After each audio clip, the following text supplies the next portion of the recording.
Ruto will address you as the president. It's no address. Oh, there's no address? Leave it.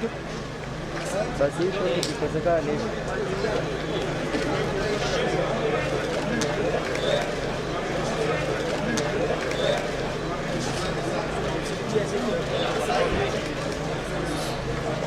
Oi.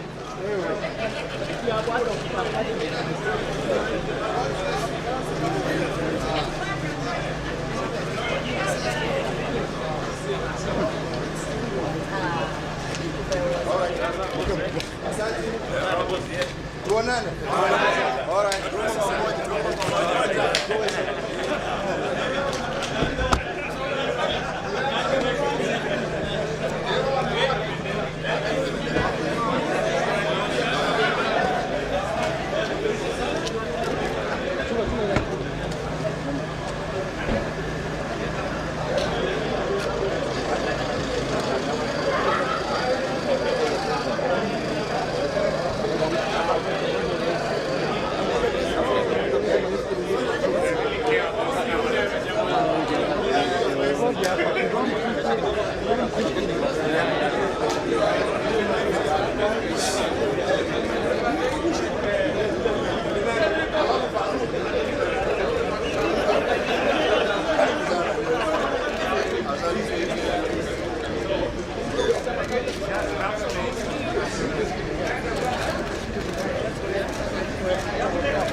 Tuesday, 8 a.m., Harambee House.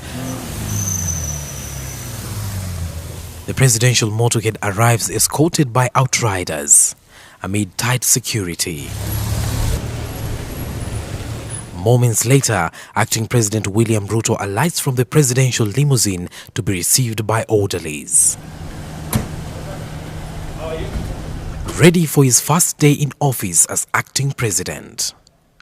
Despite the morning chill, his coat folded around his arm, perhaps an indication of the heavy and demanding task ahead of him. And once in the big office, first things first. A brief from the president's secretary before he adjusted his seat, perhaps to fit into his new role. Ruto later held a meeting with the executive director of the United Nations Office for Project Services, UNOPS, Grit Faremo, where matters infrastructure took center stage.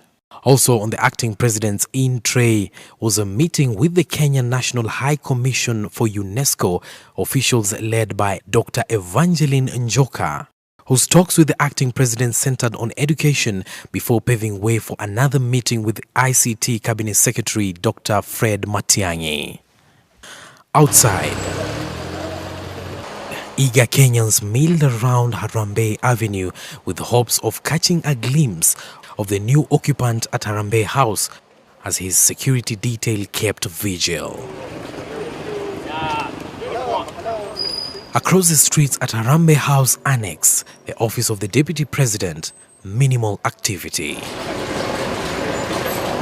But conspicuously missing at the rooftop of Harambee House was the presidential standard, a flag that is hoisted whenever the president comes visiting, a clear indication that the full presidential power still remains with Uhuru Kenyatta, whose shoes Ruto was stepping in an acting capacity. Ruto will continue exercising the functions of the president until Kenyatta returns from The Hague this Thursday. While for some it is a case of a man crossing over to an office directly opposite his own, for William Samoei Ruto, the acting president of the Republic of Kenya, the first day at the helm of the country's leadership was one extraordinary day.